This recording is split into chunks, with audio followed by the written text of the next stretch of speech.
Most stories about temptation begin with a whisper. This one began with a smile. It was a quiet morning at the small, family-run restaurant, a place where the warmth of the kitchen always seemed to spill into the dining room. People didn't just come for food. They came because the chef, Jose Daniel, cooked the way some people prayed, with devotion, with intention, with heart. That's why the moment her fork touched the plate, she paused. Not because it was good, but because it was unforgettable. She lifted her eyes, and there he was, wiping his hands on a simple apron, unaware of how her entire mood shifted the second she tasted his work. "You cook beautifully," she said, calling out to him when he walked by. He gave a humble smile, the kind that didn't belong to men hungry for attention. "Thank you. Anything else I can help you with?" She took a breath, leaning forward as if sharing a secret. "Yes, I want to hire you, privately, to come to my house, cook for me, have dinner with me." For a moment he blinked, confused. Then he shook his head gently. "I'm sorry, I'm very busy with the restaurant." She didn't back down. She wasn't the type who heard no and walked away. "How much do you make in a day?" she asked plainly. $100. She smiled like the question had been waiting for that answer all along. "I'll pay you 10 times that for one evening, one dinner, just you and me." Before he could respond, a familiar voice came from behind him. "My love, what does the lady want?" His wife, Alejandra. He answered truthfully. "She wants to hire my services." His wife shook her head politely. "Unfortunately, we can't. The restaurant keeps us very busy." He nodded, repeating what he had already told the woman. But the woman, Damaris, didn't flinch. She didn't apologize. She didn't retreat. She simply smiled, her tone soft but sharp as a blade hidden behind silk. "Think about it. Extra money never hurt anyone. Just saying." He stood frozen. She slipped a $100 bill into his hand. "Keep it. So you remember how much you could earn with me." There was something haunting about her confidence. Something dangerous, too. She walked out as if she already knew the ending of a story only she had written. But the moment the door closed, his wife stepped closer. "Please come back down to earth." Her voice trembled in a way she tried to hide. "Or what?" he asked lightly, half joking. "Did you get moony-eyed over the rich girl?" He turned to her, shocked. "Are you jealous?" "No. But where do you know her from?" "I don't." She didn't believe him. Not fully. Not yet. Her doubts pricked at him, stinging worse than the woman's offer. "Do you not trust me?" he asked quietly. "No. But tell me this," she said, her voice sharp but shaking. "What would you do if a customer got close to me and left me a $200 tip?" His voice lowered to a tone that held no hesitation and no cracks. "Listen very carefully. You are the only woman I love. Never doubt that. Ever."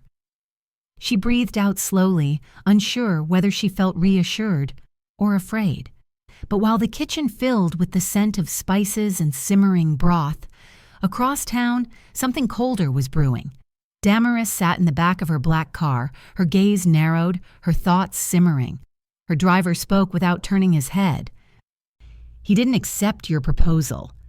Her smile was slow, deliberate, and unsettling. "No, but he will. No one says no to me." The driver hesitated. "Why are you doing this? That man seems like a good person. He loves his wife." She rested her head back on the leather seat, her voice turning icy. "Men are predictable. They all fall. Every one of them." He nearly flinched. "Not all men are like that." "He will be. And when he falls, I'll prove my point." The driver, Paul, finally turned and looked straight at her. "And when you destroy his marriage just for a game, what then?" She went silent for a brief moment, then scoffed lightly. "I haven't thought that far." Paul swallowed hard. "You're going to destroy them and hurt yourself over a whim." Her eyes sharpened. "You're crossing a line with your comments." Paul lowered his head. "You're right, miss. I'm sorry, I just want to protect you. She looked out the window. Then do your job and take me home. And just like that, the game began. A game she believed she had already won, a game he never agreed to play, and a game that would soon unravel every life it touched. For most people, unwanted attention fades with distance. But with Damaris, distance only sharpened her focus. 2 days after the tense encounter at the restaurant, the morning sun had barely stretched its light across the pavement when a sleek black car pulled up outside Jose Daniel's place of work. His coworker hurried toward him, nervous energy buzzing around him like static. "Jose, Miss Damaris wants to speak with you." He stiffened. "About what?" The coworker swallowed. "About her proposal." His jaw tightened. He didn't need time to think. He already knew the answer. "Tell her I'm not interested. I've already said no." But the man's voice lowered, almost pleading. "She won't take no for an answer. Please, just come. She's waiting in the car. If you don't want trouble with your wife, you should tell her yourself." And that was how he found himself standing beside the open door of a luxury sedan, staring into the still, calculated expression of a woman who looked like she'd never been denied anything in her life. "Good morning," she said, her smile slow and triumphant. "Come in. I knew you'd show up." He stepped inside, not because he agreed with her, but because he wanted this to end once and for all. He sat across from her, meeting her gaze firmly. "I came to say this clearly. I am not for sale. Not at any price." Her lips curved upward, unbothered, almost amused. $1,000 for a single dinner. One unforgettable night where you cooked just for me. One special evening, just us. He shook his head. "I'm not interested in your money." Her voice softened into something silkier, more dangerous. "I'm not buying you, Jose Daniel. I'm offering you what you deserve. The world doesn't reward the faithful. It rewards those who dare." He exhaled sharply. Her logic was a venom he refused to swallow. But saying no to her was like shouting into the wind. She pretended not to hear. Later that afternoon, a different customer stepped into the restaurant, asking for help with the menu. Jose Daniel welcomed the distraction and walked over with the practiced warmth of someone who built his life on service and sincerity. But the moment he handed her the menu, Damaris's voice echoed in his memory. "The world rewards those who dare." He pushed the thought aside and focused on the customer, yet he couldn't shake the feeling that something inside him was being tested, not by temptation, but by pressure. That pressure followed him home. That night, as he wiped down tables and counted the day's earnings, Paul stood in the shadows watching him. Paul's voice was low when he finally approached. "What's happening with you?" Jose didn't look up. "Nothing." Paul's tone shifted, concern wrapped in irritation. "Are you angry?"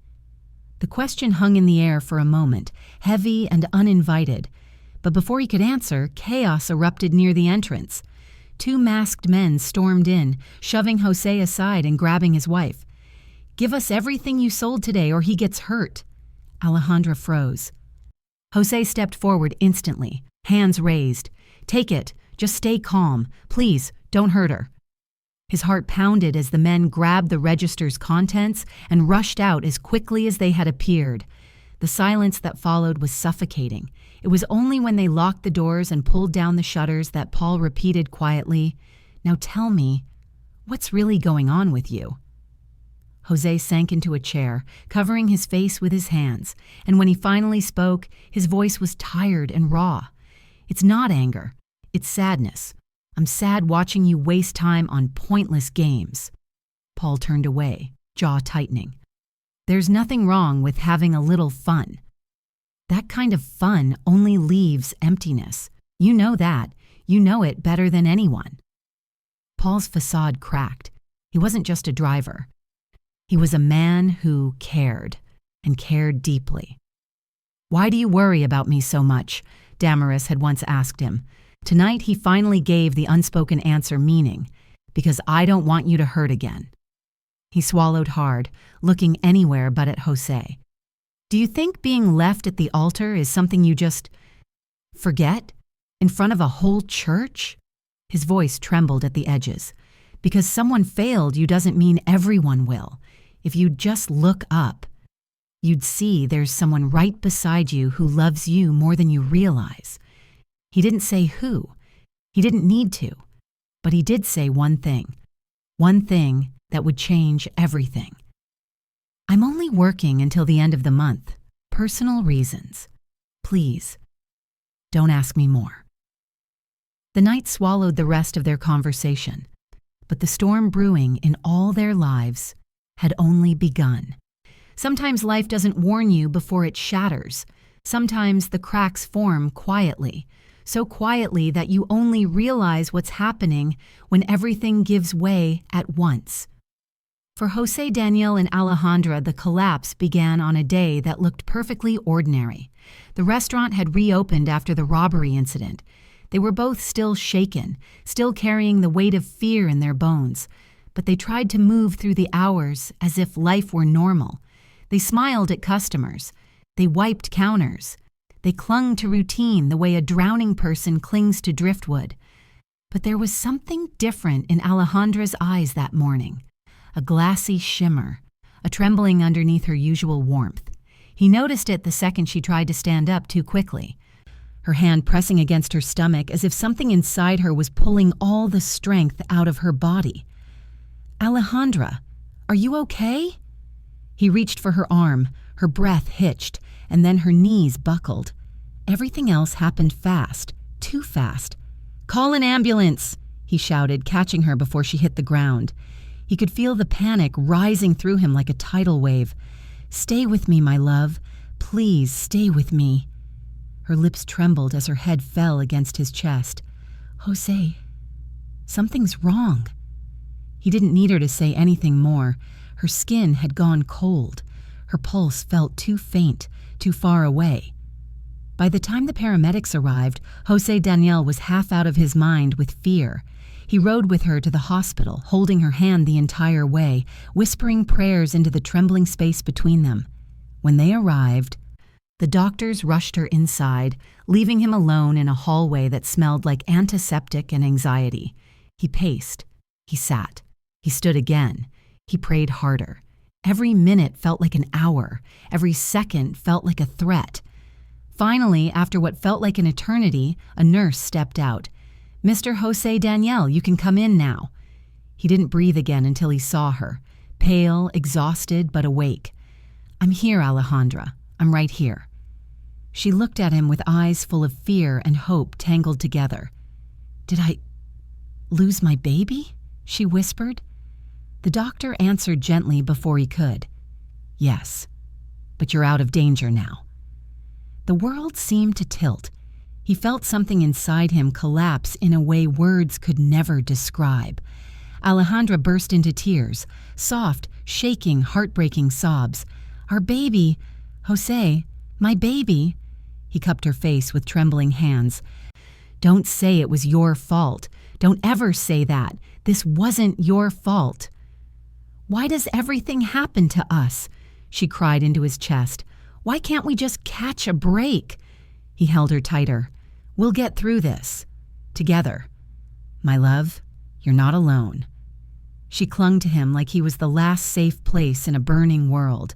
But grief doesn't disappear just because someone holds you, and fear doesn't stop just because someone promises everything will be okay. Later that evening, when he helped her sit up, she tried to stand.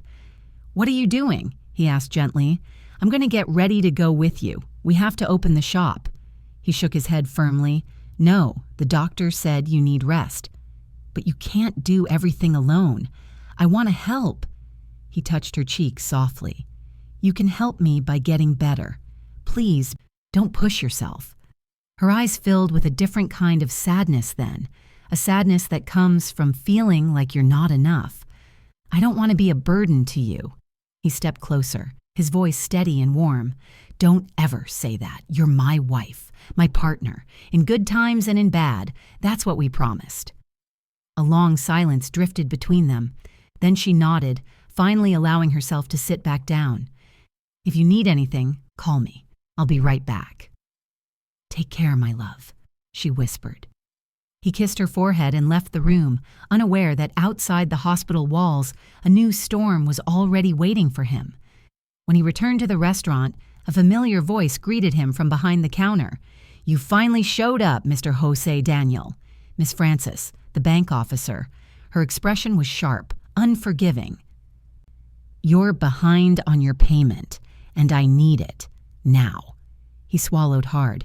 "I know, but my wife had an She cut him off. "That's not a valid excuse. You must catch up on all your payments by the end of the month. Otherwise—" She paused, letting the threat hang heavy in the air. "We will seize your restaurant." He felt the ground tilt beneath him. His legs weakened, his breath caught in his throat. It was all happening at once. The fear, the grief, the pressure, the helplessness.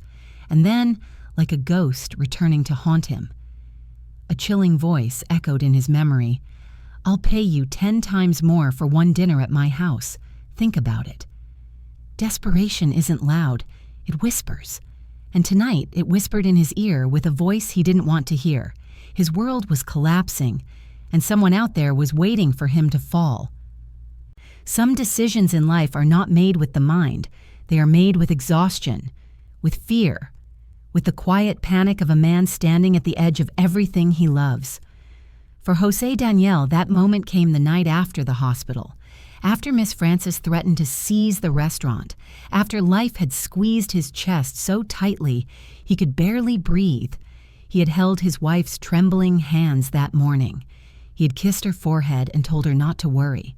He had promised her life would get better, but promises do not pay overdue bills, and desperation has a sound. It rings like a heartbeat you cannot silence. When he locked up the restaurant that evening, the weight of the month's rent, medical bills, and loan payments pressed down on him like a second sky falling. The air felt thick around him as he walked to the bus stop, each step heavier than the one before. He told himself he wouldn't call her. He told himself his pride mattered. He told himself real men don't bend under temptation. Real men endure. But sometimes pride cracks under the weight of survival. That's when he heard footsteps behind him. Jose Daniel. He turned slowly. Paul stood there, silent, watchful, unreadable. But he wasn't alone. Behind him, a familiar black car waited with its headlights glowing in the dim streetlight.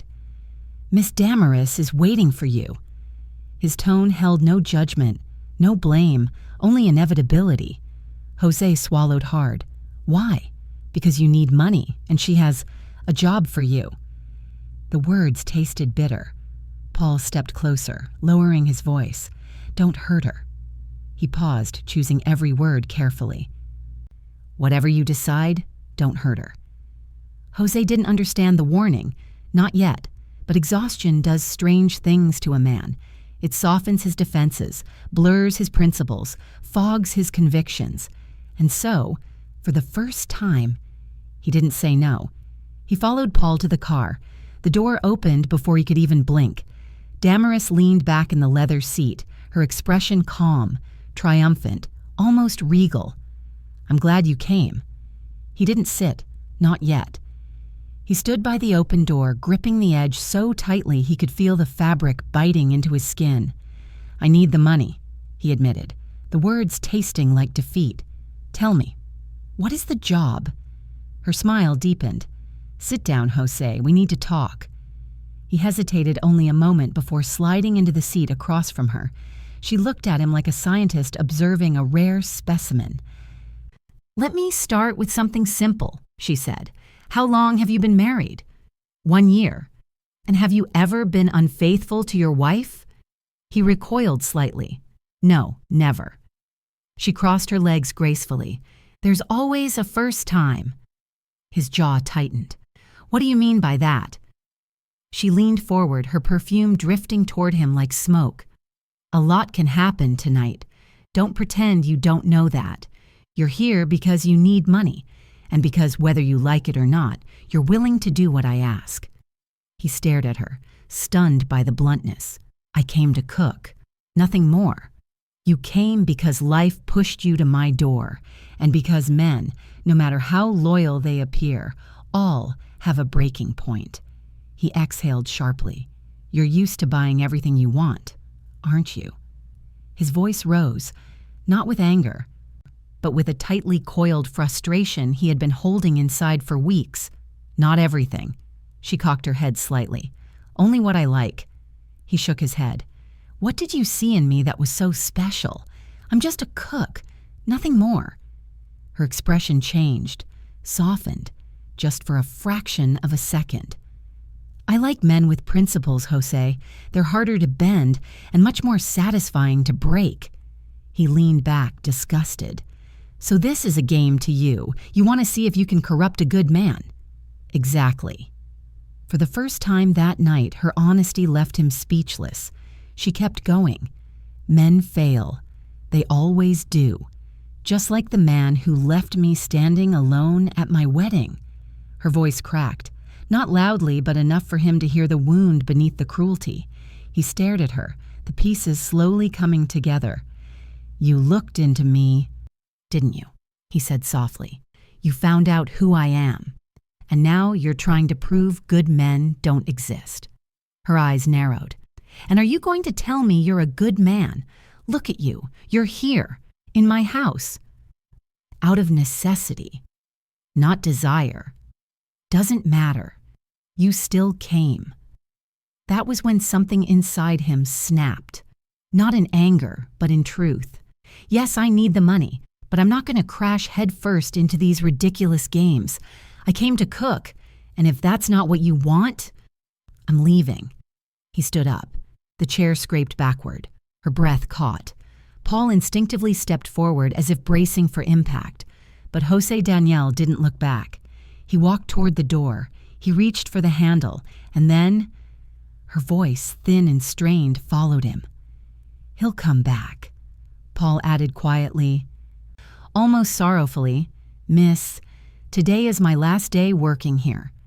A shift in the universe, a fracture neither of them saw coming. And outside, in the silent night, the weight of debt and desperation followed Jose home like a shadow he could never outrun. There are moments in life when the truth no longer fits in the shadows, moments when the quietest hearts finally break open, not out of desire, not out of hope, but because silence becomes too heavy to carry. For Paul, that moment came on the same night he told Damaris he was quitting. He had always stood near her, but never beside her. Always close enough to protect, but never close enough to touch. He wasn't the man she wanted. He wasn't wealthy, handsome, or powerful. He was simply the man who had been there, the man who noticed her tears when others only noticed her wealth, the man who understood the bitterness she hid behind sarcasm and expensive perfume. But love, unspoken, rots, and tonight it finally pushed its way out. The quiet before the storm. When Jose Daniel walked out of the mansion, the heavy front door closing with a dull thud behind him, Paul remained inside. He stood at the far end of the marble hallway, motionless, watching Damaris stare angrily at the door as if she could drag him back with her gaze. She drew a sharp breath, her voice tight with disbelief. "He'll return. They always do." Paul lowered his eyes. He had seen this game too many times. The arrogance, the bravado, the mask slipping the moment she was alone. Tonight, her mask was slipping faster than usual. Her hand trembled slightly as she reached for a glass of wine, but she didn't drink it. Her fingers tightened around the stem until it nearly snapped. That was when Paul stepped forward. "Miss, I also need to tell you something." She didn't turn around. "What now?" His voice steadied itself even though his heart didn't. "Today is my last day working for you."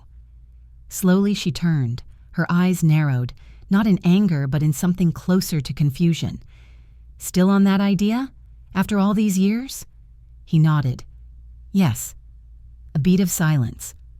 "Why?" she asked, her tone softer, almost vulnerable. He took a breath that felt like it scraped against bone. "Because I can't watch you ruin your life over this." over whims, over pain you won't let yourself heal. Her jaw clenched. Why do you even care? If I want to ruin my life, that's my business. No, he said gently. It's not. Not for me. She laughed bitterly. What does that even mean? He stepped closer, carefully, as if approaching something fragile. It means you matter to me, more than you think, more than I ever wanted to admit. Her breath caught. Paul, don't. No, let me finish. He had always been the quiet one, the obedient one.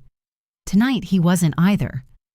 You asked me once why I worry about you so much, why I try to stop you from chasing men who hurt you, from chasing games that will only leave you empty.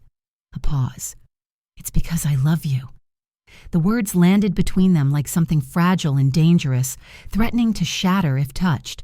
She blinked slowly, stunned in a way she didn't expect. You. He nodded. Yes, I love you. I always have. Not because of the money, not because of the cars or the power or the image, but because I've seen you at your worst and still thought no one deserved happiness more than you. Her lips parted, searching for words, but nothing came out. He kept going, quiet, steady, heartbreaking. I watched you cry after the wedding that never happened. I watched you pretend it didn't hurt. I watched you try to prove to the world that men are weak because one man was weak with you. Her eyes glistened. Paul, stop. Please. I can't. Not anymore. He stepped closer, his voice a whisper now. You don't need to prove anything to anyone. Not to the man who left you, and not to this cook you're trying to trap. You're hurting yourself, and it kills me to watch it. A tear finally escaped her eye. She brushed it away quickly, almost angrily. Why now? Why say all this now? His answer broke something inside both of them. Because I didn't want to leave without you knowing there is someone real, who would give his life for you, someone who would never walk away from you, someone who already loves you more than you can imagine. Her voice trembled. Paul, I know. He gave a small, sad smile. I never expected anything, and I'm not asking for anything now. I just needed you to know the truth before I walked away. She exhaled shakily. I don't know what to say. You don't have to say anything. He took one last look at her. The woman he loved, the woman who never saw him, the woman he would have done anything for. I just want you to be happy, truly happy, even if that happiness has nothing to do with me. He bowed his head slightly, respectfully, painfully. Goodbye, miss. Then he turned and walked toward the door. She didn't stop him. She didn't call out. She didn't move. She stood frozen in the middle of her extravagant living room, drowning in the silence of a truth she never expected to hear, a truth that would echo long after the door closed behind him. Life has a cruel way of piling storms on top of storms, but sometimes, just sometimes, grace slips in quietly, disguised as something impossible. For Jose Daniel and Alejandra, that grace arrived on an afternoon when hope felt like a stranger they could no longer recognize. A knock that didn't feel like trouble. Alejandra had insisted on returning to the shop. She was pale but determined, her soft smile hiding the grief still bruising her heart. It isn't fair that you're carrying everything alone, she whispered, placing a trembling hand on his cheek. I want to help. I'm stronger than I look. He didn't want her on her feet. He didn't want her anywhere near stress, but he also didn't want to dim her spirit. The same spirit that had pulled him out of darkness more times than he could count. Just as he was about to explain everything, the debt, the threat from Miss Francis, the fact that they might lose the restaurant, a firm knock sounded at the door. Alejandra's eyes widened. Who could that be?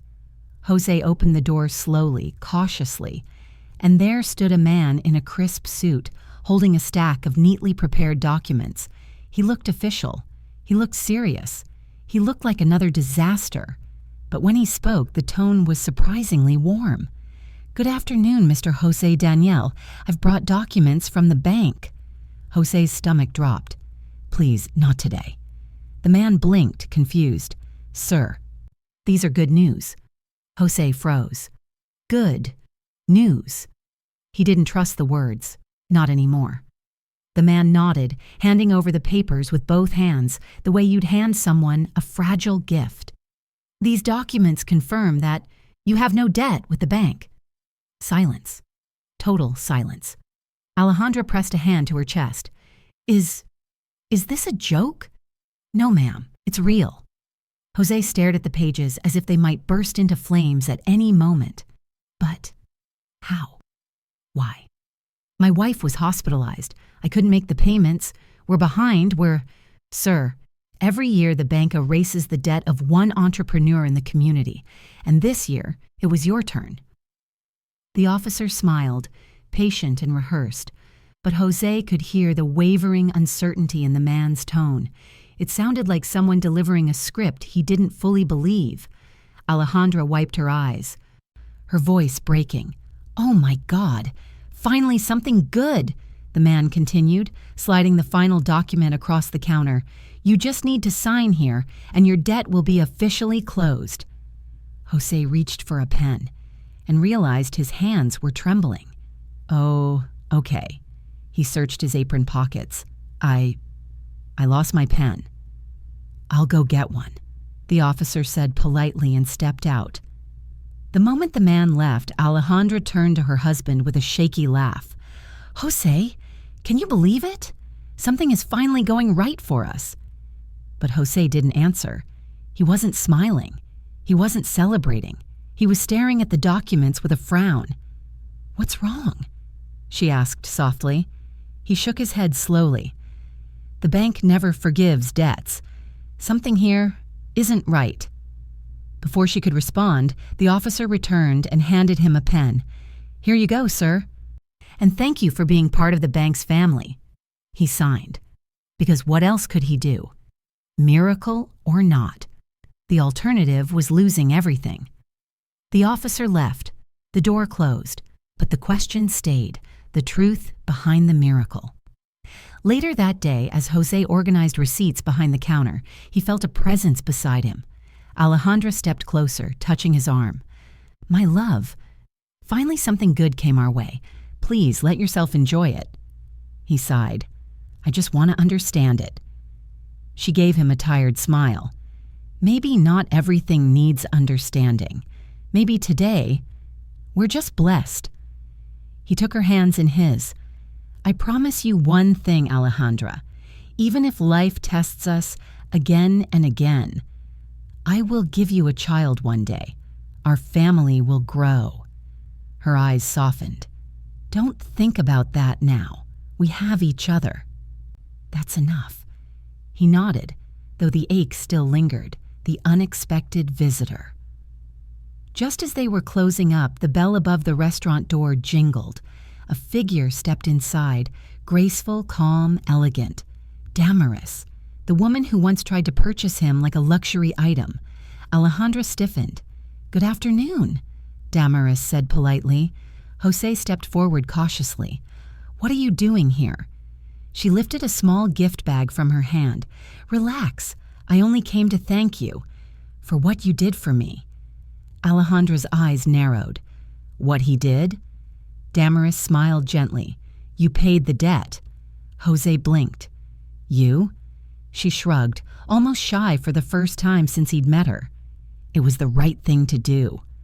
Alejandra opened her mouth to say something sharp.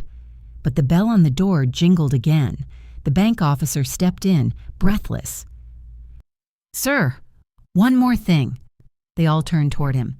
"The young lady instructed me to tell you that clearing your debt was her way of thanking you for changing her life." Jose slowly turned back to Damaris. Her eyes softened. "Goodbye, Jose, and I wish you both the very best."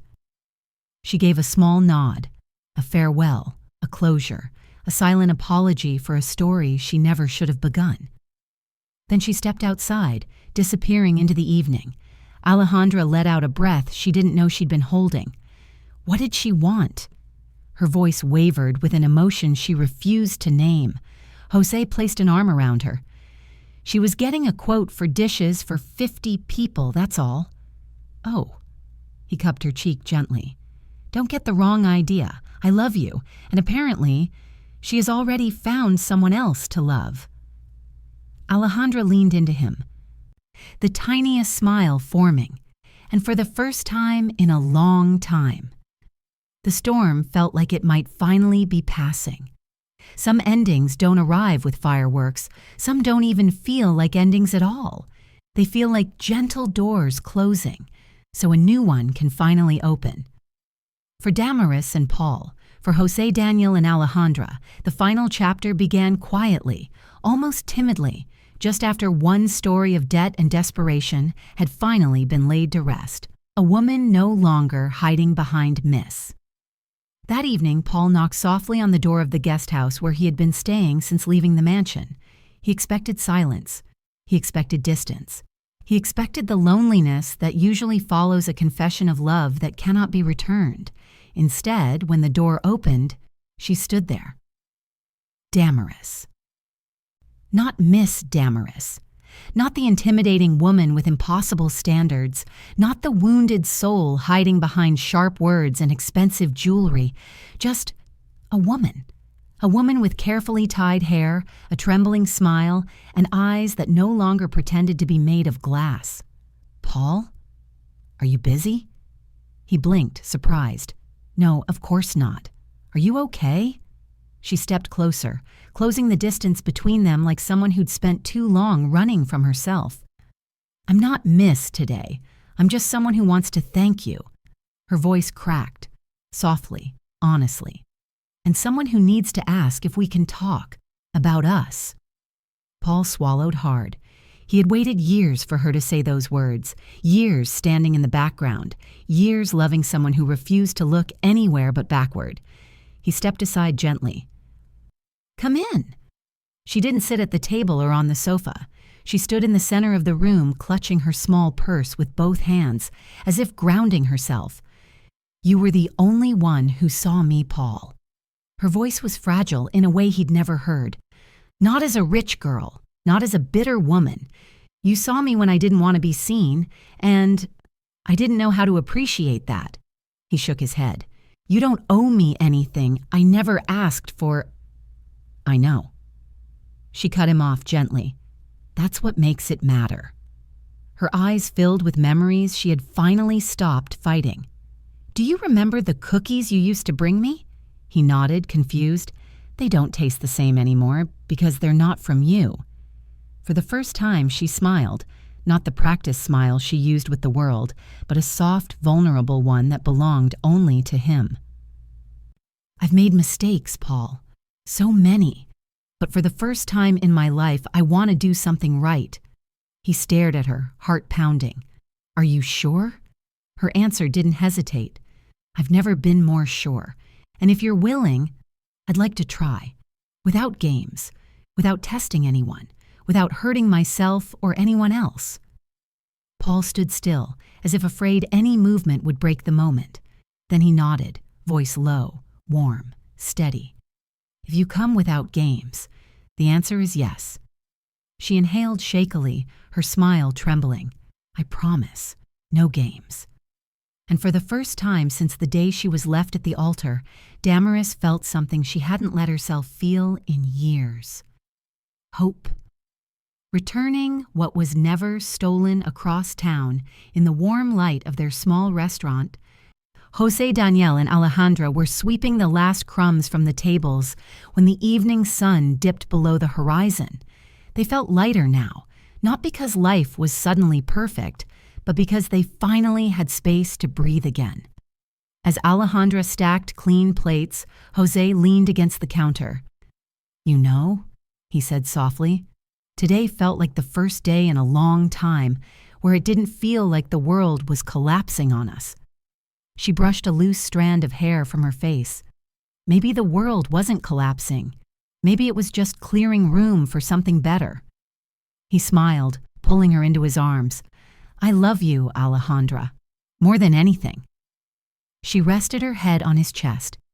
"And I love you, and one day we'll have the family we dreamed of, when the time is right."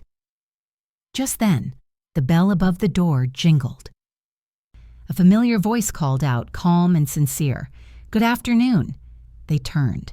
It was Damaris, but she wasn't alone in her heart anymore. Her posture was softer, her eyes gentler. She stepped closer. "I only came to thank you, again, for everything you did." Jose nodded politely. "You're welcome." She lingered for a moment, then added with surprising warmth, "And I hope you both have the brightest future. Truly." As she walked away, Alejandra exhaled slowly. What did she want? Not jealous, not bitter, just curious. He squeezed her hand. "She's ordering dishes for 50 people. That's all." A small laugh. "And apparently, she found someone to love."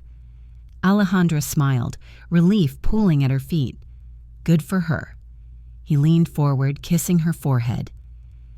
And for the first time in a long time, everything felt like it was exactly where it belonged.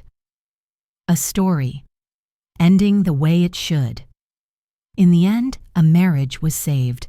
A woman finally let go of her bitterness. A man confessed a love he had carried alone for years.